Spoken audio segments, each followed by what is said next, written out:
আমি সুকেন্দু, সবাইকে স্বাগত আমার ইউটিউব চ্যানেলে। আজকের আমরা মাটি দূষণ কাকে বলে এবং কি কি কারণেতে মাটি দূষণ হয় সে বিষয়ে আলোচনা করব। তাহলে চলো শুরু করা যাক। তো মাটি দূষণ কাকে বলে বা মাটি দূষণ কি কি কারণেতে হয়ে থাকে সেটি জানার আগে আমরা আমাদের যে টেক্সট বুক আছে সেই টেক্সট বুকেতে 3টে ঘটনা সম্পর্কে একটু পড়ে নেব এবং তার থেকে আমরা বোঝার চেষ্টা করব যে কিভাবে মাটি দূষিত হচ্ছে।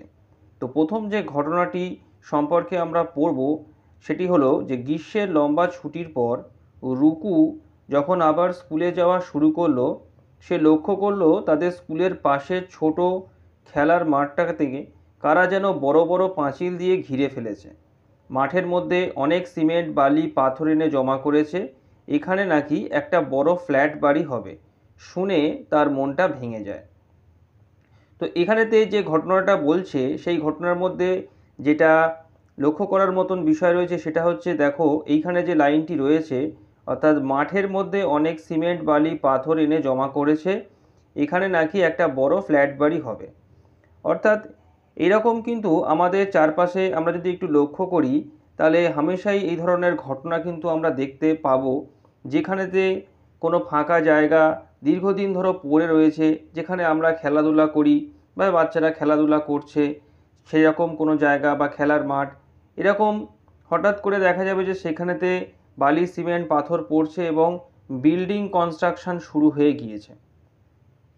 তো এটা কিন্তু মাটি দূষণের সঙ্গে কিন্তু যুক্ত। অর্থাৎ এই যে ঘটনাটার মধ্য দিয়ে একটা ইঙ্গিত দেওয়া হচ্ছে যে কিভাবে মাটি এর থেকে দূষিত হতে পারে।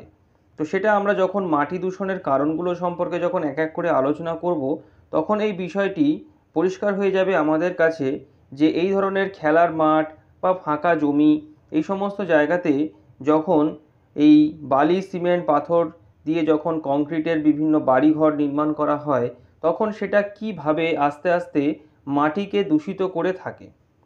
তারপরে যে ঘটনাটি রয়েছে সেখানে বলছে, দেখো যে ইরফানের বাবা রহমত একজন কৃষক। রহমত চাষি। তার ছেলেকে শেখান কিভাবে চাষ করতে হয়, কখন কি ফসল চাষ করতে হয়। ছোট্ট ইরফানও তার বাবাকে কৃষিকাজ সম্পর্কে ভূগোল বইতে যা যা শিখেছে তার গল্প করে। ইদানিং তার বাবার মন খুব খারাপ। জমিতে এত সার দেওয়া সত্ত্বেও তেমন ফসল হচ্ছে না। তো এখানেতেও যে বিষয়টি লক্ষ্য করার মতন রয়েছে সেটা হচ্ছে যে দেখো জমিতে এত সার দেওয়া হচ্ছে কিন্তু তা সত্ত্বেও কিন্তু জমিতে ফসল সেভাবে ফলছে না। অর্থাৎ আমরা যে কৃষি জমিতে চাষাবাদ করি বা কৃষক তার যে জমিতে চাষ করে, সেই চাষের ফলন বৃদ্ধি করার জন্য জমিতে কিন্তু টাইম টু টাইম সার দিতে লাগে। কিন্তু এখানেতে দেখো সেই সারটা দেয়া হচ্ছে কিন্তু ফসল ফলছে না। অর্থাৎ সারটা দেয়া হয় কী জন্যে? আমরা সবাই জানি যে কৃষিজ ফসল বা যে সবজি আনাজ বা খাদ্যশস্য আমি যাই চাষ করি না কেন, তার উৎপাদনটাকে আরও বৃদ্ধি করার জন্যে আমরা সার দিয়ে থাকি, যাতে ফসলটা আরও বেশি পরিমাণে আমরা ফলাতে পারি। কিন্তু এখানেতে ব্যাপারটা ঠিক উল্টো ঘটছে। অর্থাৎ ইরফানের বাবা রহমত তার কৃষি জমিতে সার দিচ্ছে ফসল ফলানোর জন্যে, অর্থাৎ ফসলের পরিমাণটাকে আরও বাড়ানোর জন্যে, কিন্তু সেটা না ঘটে ফসলের পরিমাণটা আরও কমে যাচ্ছে, অর্থাৎ আশানুরূপ ফলনটা কিন্তু হচ্ছে না। তো এই ব্যাপারটাও কিন্তু মাটি দূষণের সঙ্গে সম্পর্কিত এবং সেটাও আমরা যখন মাটি দূষণের কারণ আলোচনা করব সে বিষয়ে তখন আমরা স্পষ্ট করে জানব। তারপরের যে ঘটনাটা রয়েছে, দেখো যে রুমকিদের বাড়ির পাশের খোলা জায়গাটায় কে বা কারা যেন প্রত্যেক দিনই ময়লা ফেলে যায়। সেই ময়লা পরিষ্কার করার দিকে কারোর কোনো ভ্রুক্ষেপ নেই। ময়লার ঢিবি থেকে বেরিয়ে আসা দুর্গন্ধ আশপাশের পরিবেশটাকেও দূষিত করে তুলেছে। এই অঞ্চলের মানুষের মধ্যে নানা রকমের অসুখ বিসুখ দেখা দিচ্ছে। তো এইখানে যে ঘটনাটার কথা বলছে সেই ঘটনার মধ্যে যেটা লক্ষ্য করার মতন বিষয় রয়েছে সেটা হচ্ছে এই যে ময়লার ঢিবি থেকে বেরিয়ে আসা দুর্গন্ধ আশপাশের পরিবেশটাকে দূষিত করছে।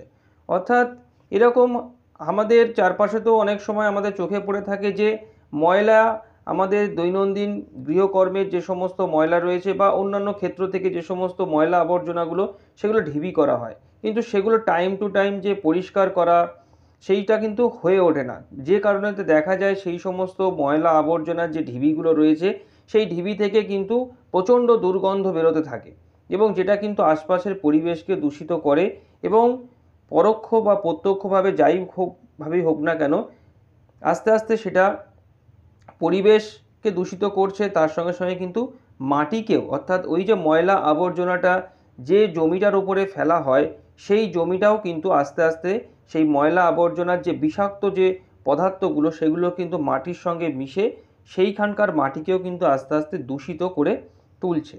তো এই যে তিনটে ঘটনা আমরা জানলাম, এই তিনটে ঘটনার মাধ্যমে আমরা এটা বুঝতে পারছি যে মৃত্তিকা আমাদের কাছে কিন্তু একটা অতি অত্যাবশ্যকীয় উপাদান এবং সেটা যদি আস্তে আস্তে দূষিত হতে থাকে বিভিন্ন কারণেতে, সেটা যদি ক্ষতিগ্রস্ত হতে থাকে, তার যে ফল, সেই ফলের ফলাফল বা তার যে প্রভাবটা সেটা কিন্তু আমাদেরকেই কিন্তু ভোগ করতে হবে।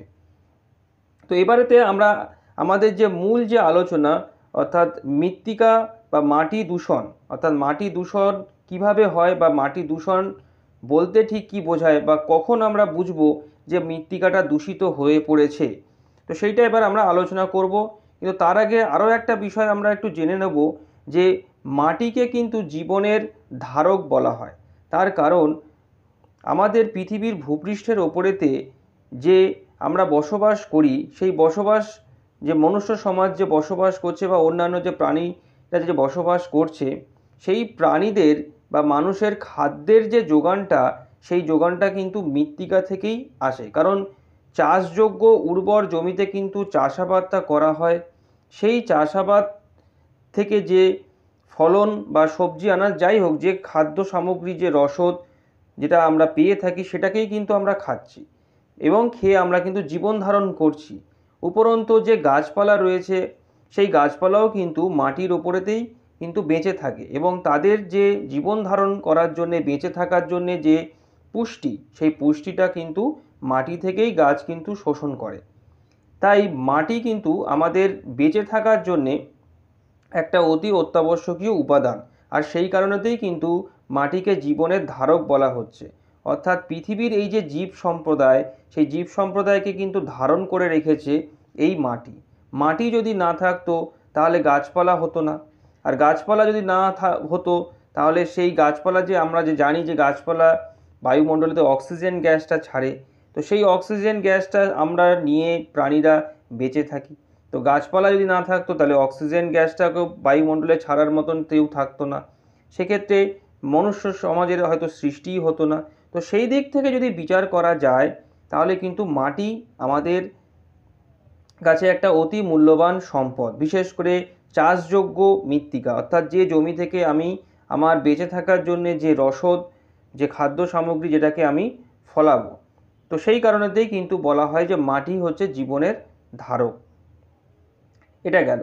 তো এবারেতে এই যে মাটি, এই মাটির দূষিত হচ্ছে বা কখন আমি বলবো যে মাটি দূষিত হচ্ছে বা মৃত্তিকা দূষণ বলতে ঠিক কী বোঝায় সেটা এবার আমি বলবো। তো সেটা হচ্ছে, দেখো আমাদের টেক্সট বুকেতেই সেটা লেখা রয়েছে। দেখো বলছে যে কারখানার দূষিত বর্জ্য পদার্থ, আবর্জনা, প্লাস্টিক, রাসায়নিক সার, কীটনাশক, তেজস্ক্রিয় রাসায়নিক পদার্থের কারণেতে উর্বরতা বা গুণমান হারালে মাটি দূষিত হয়। অর্থাৎ আমাদের পৃথিবীর ভূপৃষ্ঠের ওপরেতে যে মাটি আছে, সেই মাটির একটা নিজস্ব কিন্তু উর্বরতা শক্তি বা গুণমান কিন্তু আছে। উর্বরতা শক্তি বলতে সেই মাটিটাতে যে সমস্ত পুষ্টি মৌলগুলো থাকে সেগুলো কিন্তু স্বাভাবিকভাবেই থাকে, যেগুলো থেকে কিন্তু গাছ তার নিজের বেঁচে থাকার জন্যে রসদটাকে, সেই পুষ্টি মৌলগুলোকে তার শিকড়ের মাধ্যমেতে তার শরীরেতে শোষণ করে নেয়। এবং যে কারণেতেই যে মাটিতে যত বেশি বা ভালোভাবে ঠিকঠাকভাবে পুষ্টি মৌলগুলো থাকবে, গাছপালা বেঁচে থাকার জন্য যে রসদ, সেই রসদটা যে মাটিতে যত ভালোভাবে থাকবে সেই মাটি তত বেশি উর্বর, সেই মাটির গুণমানটা তত ভালো। কিন্তু যদি কোনো কারণেতে একটি বা দুটি বা অনেকগুলি কারণ যদি পরপর একসঙ্গে ক্রিয়াশীল হয়ে যদি সেই মাটির উর্বরতা শক্তি বা গুণমানটাকে যদি কমিয়ে দিতে থাকে আস্তে আস্তে, তাহলে কিন্তু বলতে হবে যে সেই মাটিটা দূষিত হয়ে পড়েছে বা মাটিটা দূষিত হচ্ছে। এবং সেই যে কারণগুলো, সেই কারণ বা উৎসগুলোর মধ্যে যেগুলো প্রধান হচ্ছে সেগুলো হচ্ছে কি না, কলকারখানা থেকে দূষিত বর্জ্য পদার্থ যদি মাটিতে মিশতে থাকে, আবর্জনা, প্লাস্টিক, রাসায়নিক সার, কীটনাশক, তেজস্ক্রিয় পদার্থ এগুলো যদি মাটিতে আস্তে আস্তে যদি মিশতে থাকে তাহলে কিন্তু কি হবে না, মাটির যে উর্বরতা শক্তি, যে স্বাভাবিক যে মাটির যে উর্বরতা শক্তি তার যে গুণমান, সেই গুণমানটা কিন্তু মাটি আস্তে আস্তে কিন্তু হারিয়ে ফেলতে থাকবে এবং তখনই কিন্তু মাটি দূষিত হতে থাকবে। সেই মাটিটা আমাদের কাছে কিন্তু আর সেভাবে গ্রহণযোগ্য হবে না, বা সেই মাটিতে যদি আমি কৃষিকাজ করি তাহলে সেই কৃষিকাজ থেকে কিন্তু আমি আশানুরূপ ফলন কিন্তু পাবো না। তো এইটা হচ্ছে মাটির দূষণ বা মৃত্তিকা দূষণ এটাকে আমরা বলি।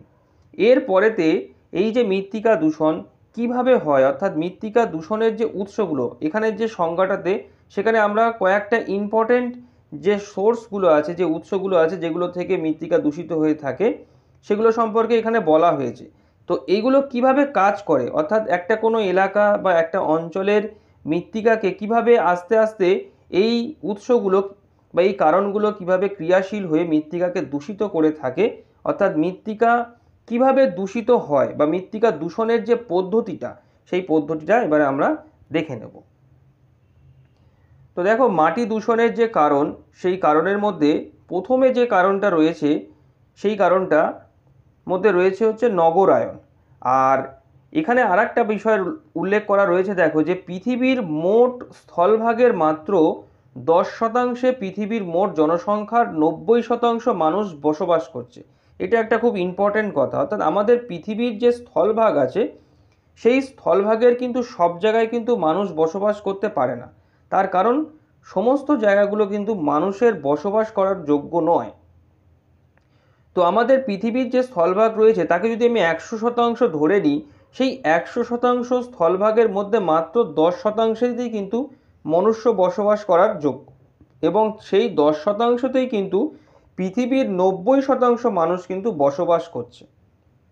তাহলে এর থেকে একটা বিষয় কিন্তু পরিষ্কার যে দেখো, ওই 10% এলাকার ওপরেতে কতটা চাপ পড়ছে জনসংখ্যার, অর্থাৎ মাত্র 10% যে জমিটা রয়েছে সেই জমিটা যেটা কিনা মনুষ্য বসবাসের যোগ্য, সেই জমিটার ওপরেতে পৃথিবীর 90% মানুষ বসবাস করছে। তাহলে সেই জমিটার ওপরেতে, সেই জায়গার যে মাটি রয়েছে সেই মাটির ওপরেতে কতটা পরিমাণ জনসংখ্যার যে প্রেশার, যে চাপ, সেই চাপটা কিন্তু পড়ছে। কারণ যেটা আমি প্রথমেই বললাম যে মৃত্তিকাকে জীবনের ধারক বলা হয়, তাহলে এই 90% মানুষকে মানে ধারণ করার জন্যে বা তাদের জীবন ধারণ করার জন্যে যে রসদটাকে যোগাতে হচ্ছে, সেই রসদটা কিন্তু আসছে এই 10% জমির উপর থেকে। তাহলে তাকে কতটা পরিমাণ প্রেশার তাকে নিতে হচ্ছে এটা এখান থেকে কিন্তু বোঝা যায়। এবং দেখো তার পরের লাইনেতেই বলছে যে প্রবল জনসংখ্যা বৃদ্ধির চাপে মাটির অতিরিক্ত এবং অনিয়ন্ত্রিত ব্যবহার মাটির ক্ষয় এবং দূষণের প্রধান কারণ। অর্থাৎ যত মানে বেশি পরিমাণ মানুষ একটা কোনো অঞ্চলেতে যখন থাকবে তখন সেই অঞ্চলের মাটির ওপরেতে বা জমির ওপরেতে কিন্তু হিউজ পরিমাণ প্রেশারটা পড়বে, এবং তার ফলেতে সেই এলাকার মাটিকে বেশি পরিমাণে ব্যবহার করা হতে থাকবে। কারণ খাদ্যের যোগান দেওয়ার জন্য সেই মাটিকে যতটা বেশি পরিমাণেতে পারা যায় সার, রাসায়নিক সার দিয়ে তার উর্বরতা শক্তিকে বৃদ্ধি করে, তার ফলনটাকে বৃদ্ধি করে তার থেকে রসদ সংগ্রহ করা হবে। তা না হলে তো সেইখানকার যে সমস্ত মানুষ রয়েছে তারা না খেতে পেয়ে মারা যাবে। তো সেই কারণেতে মাটিকে অতিরিক্তভাবে ব্যবহার করা হতে থাকবে এবং তার সঙ্গে সঙ্গে অনিয়ন্ত্রিত ব্যবহারও যুক্ত হবে। এবং এইটা যখন হবে, মাটিকে যখন অতিরিক্ত ব্যবহার করা হতে থাকবে, তাকে অনিয়ন্ত্রিতভাবে ব্যবহার করা হতে থাকবে, তখন দেখা যাবে যে মাটি তার নিজস্ব যে উর্বরতা শক্তি সেটা হারিয়ে ফেলতে থাকবে, তার গুণমান হারাতে থাকবে, এবং সর্বোপরি দেখা যাবে যে আস্তে আস্তে মৃত্তিকার ক্ষয়ও হতে থাকবে, এবং যেটাই কিন্তু প্রত্যক্ষভাবে মৃত্তিকা দূষণ করে থাকবে। মৃত্তিকার যে গুণমান সেই গুণমানটাকে কিন্তু হারিয়ে দিতে থাকবে, এবং তার ফলেতে কিন্তু মৃত্তিকা দূষিত হয়ে পড়তে মানে শুরু করবে। তো এবারে আসি মৃত্তিকা দূষণের যে কারণগুলো আছে সেগুলো এবার এক এক করে আলোচনা করব, এবং কিভাবে সেই কারণগুলো সম্মিলিতভাবে মৃত্তিকাকে দূষিত করে থাকে সেটা এবার বলবো। তো প্রথমেই আছে দেখো নগরায়ন। তো নগরায়ন জিনিসটা কি, অর্থাৎ নগর এলাকা অর্থাৎ শহর অঞ্চলের এলাকাটা যত আস্তে আস্তে বৃদ্ধি পেতে থাকবে। তো সেটা কেন বৃদ্ধি পেতে থাকে, তার কারণ জনসংখ্যার বৃদ্ধি। যদি আস্তে আস্তে জনসংখ্যা ক্রমবর্ধমান হতে থাকে তখন কি হবে, সেই জনসংখ্যার বাসস্থানের চাহিদা বৃদ্ধি পাবে। অর্থাৎ যত জনসংখ্যা বাড়তে থাকবে তত কি হবে, সেই জনসংখ্যাকে তো মানে বাসস্থানের ব্যবস্থাটাও করতে হবে, তা নাহলে থাকবে কোথায়। তো সেই কারণে জনসংখ্যা যত বৃদ্ধি হবে তার বাসস্থানের চাহিদা বৃদ্ধি পাবে। এবার বাসস্থানের চাহিদা যত বৃদ্ধি হবে তত কি হবে, তত বৃক্ষছেদন হবে। কেন হবে বৃক্ষছেদন? তার কারণটা হচ্ছে যে গাছপালা বন জঙ্গলকে পরিষ্কার করে সেখানেতে কি হবে না, বাড়িঘর তৈরি করা হতে থাকবে, বড় বড় বিল্ডিং তৈরি করা হতে থাকবে। কারণ ওই হিউজ পরিমাণ জনসংখ্যার যে বাসস্থান, সেই বাসস্থানটা ওখানেতে তৈরি করা হবে। বিভিন্ন ফ্ল্যাট বাড়ি তৈরি হতে থাকবে, বিশাল বড় বড় অট্টালিকা তৈরি হতে থাকবে, এবং সর্বোপরি শহর বা নগর অঞ্চলের বৃদ্ধি হতে থাকবে আস্তে আস্তে। এবং যেটাই কিন্তু মৃত্তিকাকে দূষিত করতে থাকবে। কেন করবে? কারণ বৃক্ষছেদন হয়ে যাওয়ার সঙ্গে সঙ্গেই মাটির ক্ষয় ত্বরান্বিত করবে। মাটির ওপরেতে যদি কোনো উদ্ভিদের আবরণ যদি না থাকে, তাহলে বৃষ্টির জলের মাধ্যমেতে সেই মাটি আস্তে আস্তে ক্ষয়প্রাপ্ত হতে থাকবে, এবং যেটা কিনা মৃত্তিকাকে দূষিত করে থাকবে, বা মৃত্তিকার যে গুণমান, সেই গুণমানকে, তার যে স্বাভাবিক উর্বরতা শক্তি, সেই উর্বরতা শক্তিকে আস্তে আস্তে কমিয়ে দিতে থাকবে। অর্থাৎ দেখো, বেশ কতগুলো কারণ একসঙ্গে কাজ করছে। প্রথমে জনসংখ্যা বৃদ্ধি পাচ্ছে, সেই জনসংখ্যার বৃদ্ধি পাওয়ার সঙ্গে সঙ্গে সেই যে হিউজ পরিমাণ জনসংখ্যা, তার বাসস্থানের ব্যবস্থা করার জন্য কি করা হচ্ছে না, বন জঙ্গল কেটে বৃক্ষছেদন করে বড় বড় অট্টালিকা তৈরি করা হচ্ছে, অর্থাৎ নগরায়ন করা হচ্ছে, এবং তার ফলেতে কি হচ্ছে, মাটির ক্ষয় হচ্ছে, এবং সর্বোপরি মৃত্তিকা দূষিত হচ্ছে। তারপরেতে যে কারণটা রয়েছে সেটা হচ্ছে কৃষিকাজ। তো এটা একটা ব্যাপার, যেটা যে কৃষিকাজ, দেখো কৃষিকাজ একটা এমন জিনিস যে কৃষিকাজ যদি না করা হয় তাহলে খাদ্যশস্য বা বিভিন্ন আমাদের বেঁচে থাকার জন্য যে খাদ্য, সেই খাদ্যের যোগানটা আসবে না। তো সেই জন্য কৃষিকাজ তো আমাদের করতেই হবে।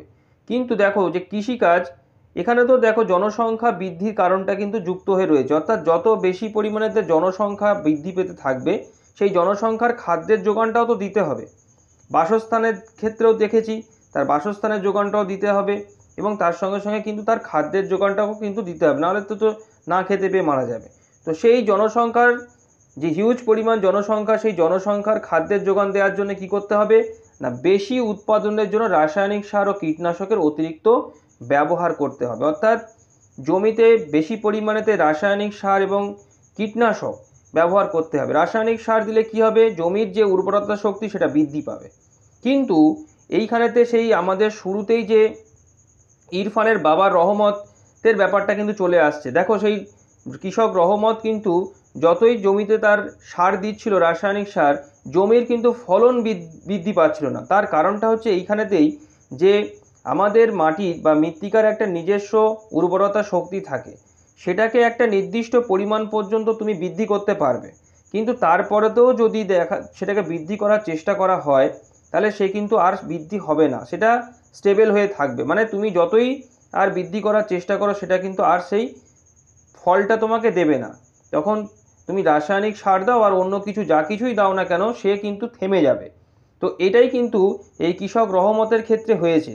অর্থাৎ সে তার জমির ফলন বৃদ্ধি করার জন্যে রাসায়নিক সার দিতে দিতে, পরিমাণ বৃদ্ধি করতে করতে এমন একটা জায়গাতে চলে এসেছে যে সেখানেতে আর যতই রাসায়নিক সার দেওয়া হোক না কেন, সেই জমি কিন্তু আর কোনোভাবেই আর আশানুরূপ ফলন দিচ্ছে না, কারণ তার উর্বরতা শক্তিটা পুরোপুরি নষ্ট হয়ে গেছে। অর্থাৎ জমিটা কিন্তু দূষিত হয়ে গেছে অতিরিক্ত রাসায়নিক সারকে ব্যবহার করার কারণেতে।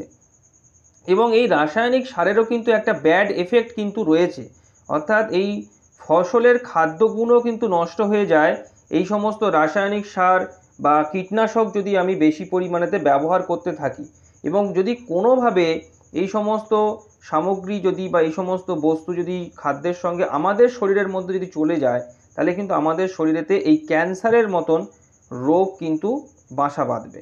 এবং তার পাশাপাশি আরও একটা ব্যাড এফেক্ট আছে, যে মাটির মধ্যে থাকা যে সমস্ত অণুজীবগুলো রয়েছে, যেরকম ছোট ছোট প্রাণী, পোকামাকড়, এই সমস্ত অণুজীব যেগুলো মাটিতে জৈব পদার্থের যোগানটা দিয়ে থাকে। কারণ মাটিতে যে জৈব পদার্থটা তৈরি হয়, যে সেটা কী হয়, ধরো কোনো গাছপালা মাটিতে, মৃত গাছপালা মাটির উপর পড়ে থাকলো বা প্রাণী মাটির উপর পড়ে থাকলো, তখন কি হয়, মাটির মধ্যে থাকা যে সমস্ত অণুজীবগুলো রয়েছে, সেই সমস্ত অণুজীবগুলো কি করে, তাকে পচিয়ে দেয়, মানে ডিকম্পোজিশন করে দেয়, বিয়োজিত করে দেয়। এবং বিয়োজিত করার সঙ্গে সঙ্গে কী হয় না, জৈব পদার্থটা মাটির সঙ্গে মিশে যায়। তো সেই জৈব পদার্থটা কিন্তু আর সেভাবে মাটির সঙ্গে মিশতে পারে না। তার কারণটা হচ্ছে মাটিতে যদি কীটনাশক দেওয়া হতে থাকে বেশি পরিমাণে, সেই কীটনাশক কিন্তু এই সমস্ত অণুজীবগুলোকেও কিন্তু আস্তে আস্তে মেরে ফেলবে, যে কারণেতে মাটিতে এই জৈব পদার্থের কিন্তু একটা অভাব আস্তে আস্তে লক্ষ্য করা যাবে, যেটা কিনা মাটির যে গুণমান সেই গুণমানকে কিন্তু নষ্ট করে দিতে থাকবে এবং সর্বোপরি মৃত্তিকাকে দূষিত করতে থাকবে। এরপরেতে যে জিনিসটা রয়েছে সেটা হচ্ছে যে শিল্প উৎপাদন। তো এখানে তো দেখো বলছে যে জনসংখ্যা বৃদ্ধির কারণেতে শিল্পজাত দ্রব্যের চাহিদা বৃদ্ধি, অর্থাৎ যত বেশি জনসংখ্যা বৃদ্ধি পাবে, মানুষের দৈনন্দিন জীবনে বিভিন্ন জিনিসপত্রকে ব্যবহার করার চাহিদাও তত বাড়তে থাকবে এবং সেই সমস্ত জিনিসপত্রগুলোকে বিভিন্ন ধরনের শিল্প কারখানা বা শিল্প অঞ্চলগুলো থেকে তৈরি করে আমাদের কাছে সাপ্লাই করা হবে এবং যত বেশি শিল্পের উৎপাদন বাড়তে থাকবে, দেখো এখানেতে বলছে যে শিল্পের উৎপাদন বৃদ্ধি, শিল্পজাত দ্রব্যের বজ্র, মাটির উপরেও ও ভূগর্ভের জল দূষণ, কারখানা থেকে নিঃসৃত বিষাক্ত গ্যাসের কারণেতে বায়ু দূষণ, অ্যাসিড বৃষ্টি, মৃত্তিকা দূষণ। তো দেখো যত বেশি পরিমাণেতে শিল্পজাত সামগ্রী উৎপাদন করা হবে সেই সামগ্রীগুলো থেকে বা সেই সামগ্রীগুলো উৎপাদন করার সময়তে তত বেশি পরিমাণেতে বজ্র পদার্থ তৈরি হবে। যে বজ্র পদার্থগুলোকে যদি ঠিক মতন ম্যানেজমেন্ট না করে যদি মৃত্তিকাতে বা কোনো জায়গায় জমির ওপরে যদি ফেলে রাখা হয় এবং সেখান থেকে বিভিন্ন বিষাক্ত পদার্থ যদি মাটিতে মিশতে থাকে তাহলে মাটি দূষিত করবে। সেগুলো যদি পানীয় জল বা ভূগর্ভস্থ জলের সঙ্গে যদি মিশতে থাকে তাহলে সেই ভূগর্ভস্থ জল বা মাটির ওপরেতে যে জলাশয়গুলো রয়েছে সেই জলাশয়ের জলকেও কিন্তু আস্তে আস্তে দূষিত করবে। এবং সর্বোপরি যে শিল্প কারখানাগুলো রয়েছে সেগুলো থেকে, এরকম অনেক কারখানা আছে যে সমস্ত কারখানা থেকে বিভিন্ন বিষাক্ত গ্যাস কিন্তু বায়ুতে মিশতে থাকে কন্টিনিউয়াসলি, বিভিন্ন শিল্পজাত সামগ্রী তৈরি করার দরুন এই সমস্ত বিষাক্ত গ্যাস কিন্তু বায়ুতে কন্টিনিউয়াসলি মিশতে থাকে এবং তার মধ্যে সালফার ডাই অক্সাইড, নাইট্রাস অক্সাইডের মতন বিষাক্ত গ্যাসগুলো থাকে, যেগুলো কিন্তু বায়ুমণ্ডলেতে বা যখন বৃষ্টি হয় যখন সেই বৃষ্টির জলের সঙ্গে দ্রবীভূত হয়ে সালফিউরিক অ্যাসিড, নাইট্রিক অ্যাসিডের মতন অ্যাসিড তৈরি করে, যেটা কিন্তু ভূপৃষ্ঠের উপরে যদি ঝরে পড়তে থাকে তাহলে কিন্তু মাটিকে কিন্তু ভীষণ রকমভাবে কিন্তু দূষিত করতে থাকে। এবং আমাদের ভারতবর্ষেতে বিভিন্ন শিল্পাঞ্চলগুলো রয়েছে, যে সমস্ত শিল্পাঞ্চলগুলো বা পশ্চিমবঙ্গের এরকম শিল্পাঞ্চল রয়েছে, সে সমস্ত শিল্পাঞ্চলগুলোতে বায়ু দূষণের কারণেতে এরকম প্রায় সময়তেই কিন্তু অ্যাসিড বৃষ্টি হতে দেখা যায়। এরপরেতে যে জিনিসটা রয়েছে সেটা হচ্ছে গৃহস্থলী। গৃহস্থলীতে মানে আমাদের দৈনন্দিন গৃহস্থলীর বিভিন্ন বজ্র পদার্থ, সেগুলোকেও যদি আমরা ঠিকঠাকভাবে ম্যানেজমেন্ট না করি, যেখানে সেখানে যত্রতত্র যদি সেগুলোকে আমরা ফেলতে থাকি, ঢিবি করে রাখতে থাকি আবর্জনাগুলো, সেগুলো থেকেও কিন্তু মৃত্তিকা দূষিত হয়। এবং এখানে দেখো বলছেও সেটা যে বাড়ি, বাজার, হাসপাতাল, শহরের আবর্জনা স্তূপে ভাইরাস, ব্যাকটেরিয়া জন্মায়, প্লাস্টিক, পলিথিন মাটিতে মিশে যায় না, এগুলি থেকে বিষাক্ত রাসায়নিক মাটিতে মিশে মাটির দূষণ ঘটায়, শৌচাগারের জল, মল, মূত্র মাটিতে মিশলে বিভিন্ন রকম রোগের জীবাণু থেকে অসুখের সংক্রমণ হয়। অর্থাৎ সেই আবার যেই শুরুতে যে ঘটনাটার কথা আমি বলেছিলাম, অর্থাৎ রুমকিদের বাড়ির পাশের যে আবর্জনাটা, যেটা মানে ঢিবি হয়ে থাকতো, যেখান থেকে দুর্গন্ধ বেরোতো, কেউ সেটাকে পরিষ্কার করার প্রয়োজন মনে করতো না, যার ফলেতে সেখানকার আশপাশে দুর্গন্ধ ছড়াচ্ছিল, পরিবেশ দূষিত হচ্ছিল।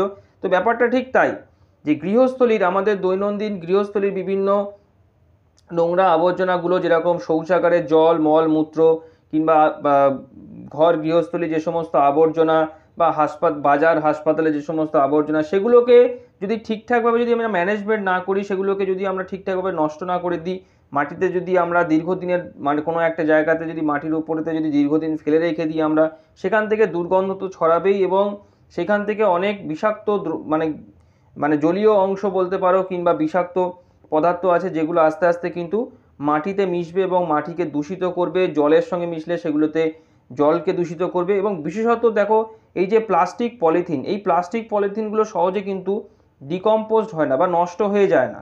আর এখন বর্তমানে দৈনন্দিন জীবনেতে আমরা প্লাস্টিক পলিথিন যে জিনিসপত্র প্রচুর পরিমাণেতে ব্যবহার করি, এই প্লাস্টিক পলিথিনের যে সমস্ত জিনিসপত্র, এগুলো মাটিতে যদি আমরা ফেলে রেখে দিই বা কোনো জায়গায় যদি আমরা ঢিবি করে রেখে দিই, এগুলো কিন্তু সহজে নষ্ট হয় না, দীর্ঘদিন সময় লেগে যায় এগুলোকে নষ্ট হতে।